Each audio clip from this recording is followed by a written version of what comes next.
Hey, it's Jay Blue here with another episode of Eastbound and Up.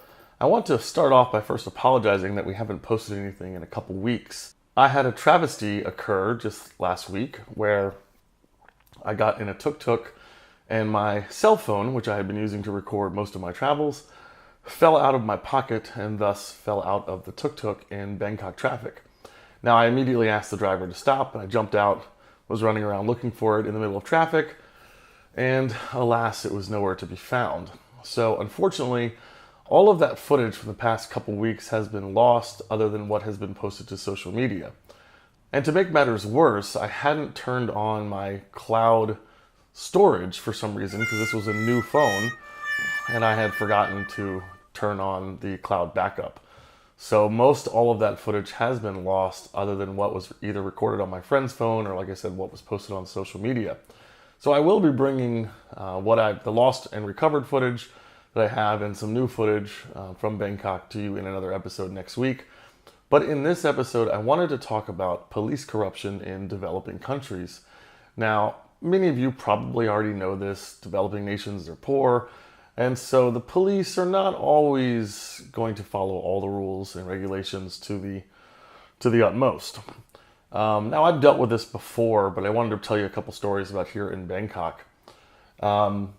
Just to recall some previous encounters, I remember when we were crossing the border from Mexico into Guatemala, the border security or border immigration customs people, they said, oh, there is an exit fee to leave Mexico, which there is no exit fee, and we tried to argue that, but they were adamant. They said, no, there's an exit fee, you must pay.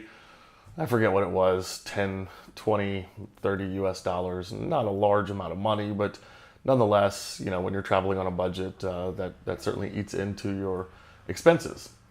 Now, here in Bangkok, I've been here a couple months now, and one of the first weeks I was here, I was riding my little motorbike rental through downtown. I didn't have my GPS on, and I must have taken a wrong turn. That was a bus lane only, and I got stuck in traffic and I couldn't go anywhere. And I noticed when I was looking around, I was like, wait, there are no other bikes around me. And I was kind of catty-cornered from like a little police station that was underneath this bridge. And I'm sitting there and I'm waiting and the lights aren't turning, and I'm just kind of like, I kind of want to get out of here. Then a policeman comes out, he flags me over, pulls me off to the side of the road, and he's going to give me a ticket. And now he was being legitimate. He was like, I'm going to give you this ticket. It's 1,000 baht, and you've got to take it to the police station. You've got to pay it. And I was like, look, you know, is there any way? I'm in a big hurry. I was like, is there any way you can just let me off with a warning? Like, I'm really sorry. I just moved here. You know, I don't know all the roads. You know, I apologize. It won't happen again. And, you know, most of this was happening through a translation app. And so I just kept insisting, like, is there any way you can let me off with just a warning? I was like, is there any way I can just take care of this right now? I didn't say anything about money, but I just said, you know, can we do something to take care of this right now? And so eventually he was like, all right, if you give me 1,000 baht right now, which is about 30 US dollars, you can just go. And I was like, well, I don't have 1,000 baht on me. I was on my way to some meetup and I only had 300 baht or something on me, which is like $9. And I was like, look, this is all I got on me. So eventually he was like, all right. And he was like, come over here. And I handed him the money kind of discreetly, and he handed me back my international driver's license, and I was on my way. And again, this police officer was, at least initially, trying to follow the rule of law.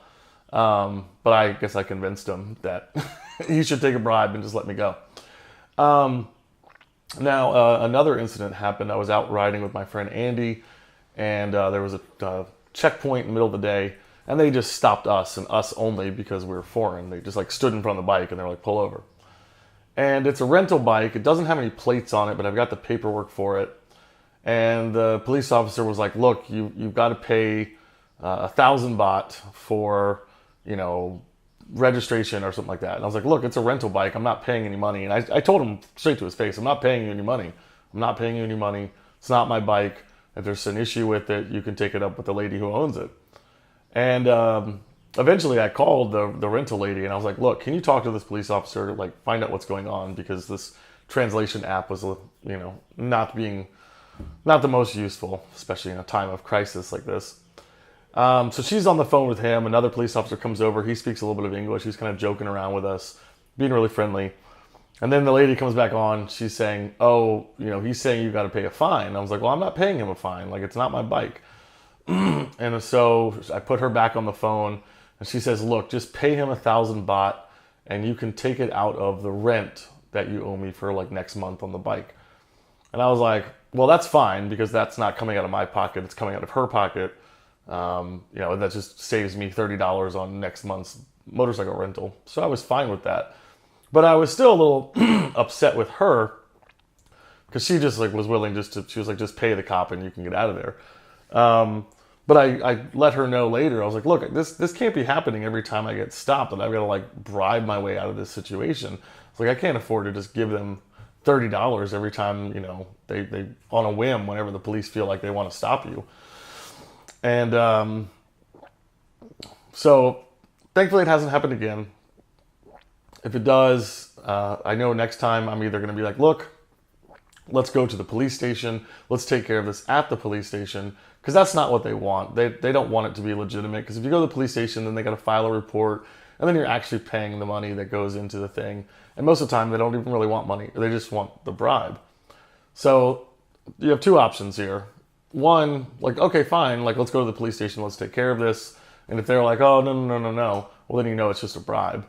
Second option is to be like, look, you want the money? I'm not going to give you the money. Here's the motorcycle. Take it up with the owner. And they don't want to deal with that either. They don't want to deal with the paperwork or the hassle of picking up the motorcycle, trying to figure out what to do with it, trying to follow up with the owner. So if you do one of those two, they'll 95% of the chance they'll just gonna be like, all right, you know what, just get out of here. And the same thing happened. Nothing happened to me in Vietnam, but I was told when I'm motorcycling through Vietnam to always have at least $10 US cash on you. You'll get stopped by the police for any number of reasons, and all they just want is money. They just give them 10 US dollars, and they'll send you on your way. So I'll end with another story. I had some friends in Mexico, and I think they were on the beach smoking some weed, and some cops came up to them, and they threatened to like arrest them, and they were going to get in all this big trouble. And basically they forced them to go to the ATM and withdraw a relatively large amount of money. I think it was several $100s. Good amount of money, for Mexican bribe. But they were able to just go to the ATM, pull out the cash, and kind of avoid that situation but in that instance, the police were threatening jail. And I think the police had a legitimate reason to throw them in jail, because at that time, and I think it still is, marijuana is illegal in Mexico. That being said, when you're traveling around developing countries, try to follow the laws as best as possible to avoid this. But if you do run into some corrupt police officers and they want to bribe, you can try talking your way out of it. You can usually haggle them down, but just be aware that this does exist. This is an ongoing issue in developing nations. But thankfully, they don't want a whole lot of money if you do end up having to pay them. And certainly paying them is definitely better than, I guess going to jail if you actually did do something wrong. So anyway, stay tuned next week for another exciting episode of some travels throughout Bangkok. I will be going to a couple other Southeast Asian countries in the next few weeks, so we have some more exciting stories from there to bring you. As always, thank you for watching, liking, subscribing, and sharing this content. And thanks again. We'll see you next week. All right.